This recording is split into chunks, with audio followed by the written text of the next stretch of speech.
Honorable Shri Sharad Pawarji, Shri Prabhakar B. Koreji, Shri Sanjay Avasthi, President of the Association, Mr. Ranjit Puri, Mr. Murugesh Nirani, Mr. Tarun Sani, Shri Dilip Valse Patil ji, Shri N. Prabhakaran, Shri R.V. Shirgaonkar, and respected ladies and gentlemen. It's a privilege to be invited to inaugurate the 74th Annual Convention of Sugar Technologists Association of India. I have a special bond with the sugar industry for two reasons. I hail from Maharashtra, the leading sugarcane and sugar producing state in the country, and I had a short stint as a chairman of a cooperative sugar factory. I am glad to be here with you today on this occasion of your annual convention, which is being attended by a large number of delegates from India and abroad. It is heartening to note that your association comprises of agricultural scientists, technocrats, managers, entrepreneurs, and technology providers who are playing a vital role in promoting and improving the knowledge of science and practice of sugar technology through annual conventions, seminars, and study tours. Sugar industry in India is the second largest agro-based industry, next to cotton textiles. About 50 million people, mostly sugarcane farmers and workers, are dependent on sugar industry. The unique feature of the industry is that about 35% of the sugar production is contributed by the sugar cooperative sector, which the farmers themselves are the owners of the sugarcane processing factories. The industry as a whole is playing a vital role in the multi-dimensional socio-economic development in the rural areas. Like any other commodity, sugar is also cyclical in nature and has its phases of ups and downs, which is detrimental to the interests of all the stakeholders, such as farmers, sugar factory management, and consumers. The farmers do not get adequate or timely payment for their cane supplies during surplus years, while on the other hand, the consumers have to pay a high price for sugar during low production years. Agriculture is the biggest consumer of water resources industry, and households come in distant second and third. Last year, parts of Maharashtra and Karnataka have witnessed one of the worst droughts in recent times. Acute water shortage was witnessed even for drinking water.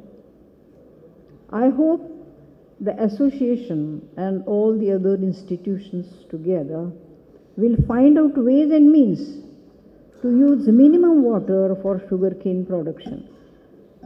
Storing water by putting big water storage tanks or digging wells, even dry wells, and using it for storage of water by cementing it from inside to prevent percolation, and then using the water by drip irrigation as a protective irrigation would, I am sure, help in a great way.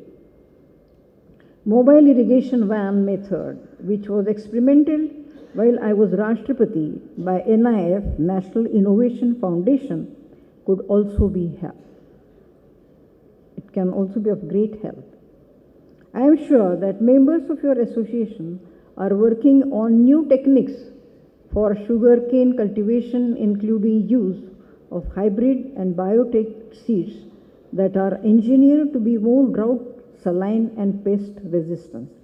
As just now Sharad Pawarji has said, that in Indonesia they have developed this technique where they have these drought and saline and pest persistent seed development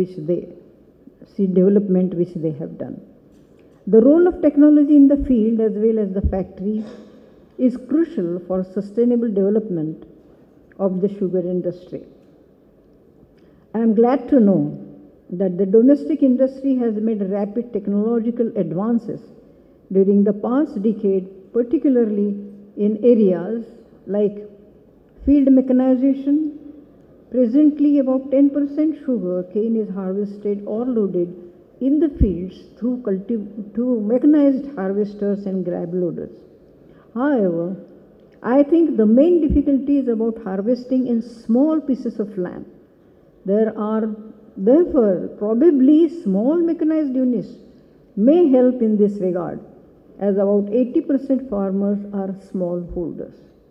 This difficulty I experienced when I was chairman of a sugar factory, where the smallholders, they have a holding of about 2 acres, 3 acres, and it's very difficult for a mechanized farming to be done at such a low level, at such a small level. Sugar quality improvement.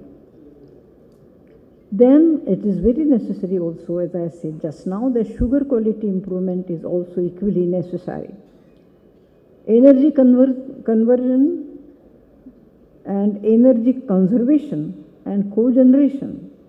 Here, out of total potential of 10,000 megawatt, the Indian sugar industry is presently supplying about 3,500 megawatt of surplus electric power to the national grid during the crushing season.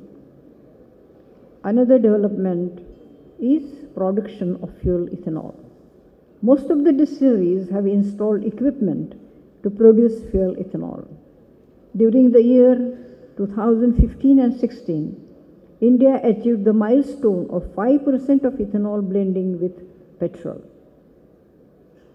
Regarding capital goods industry, the domestic engineer industry, I am told this industry has been providing state-of-art machinery, equipments and technology for sugar plants, high-pressure cogeneration power plants and fuel ethanol plants, not only to the domestic sugar industry but also to several countries across the continents of South America, Africa and Asia. We are all aware that there are many challenges. As against this, there are many vast opportunities before the Indian sugar industry. There is immense scope for improving the productivity and efficiency both in the field and the factories, for which technology is the key driver. I therefore wish that your association would strive hard to provide the required inputs to make the industry globally competitive in terms of price and quality. There have been some bitter stories about this sweet industry.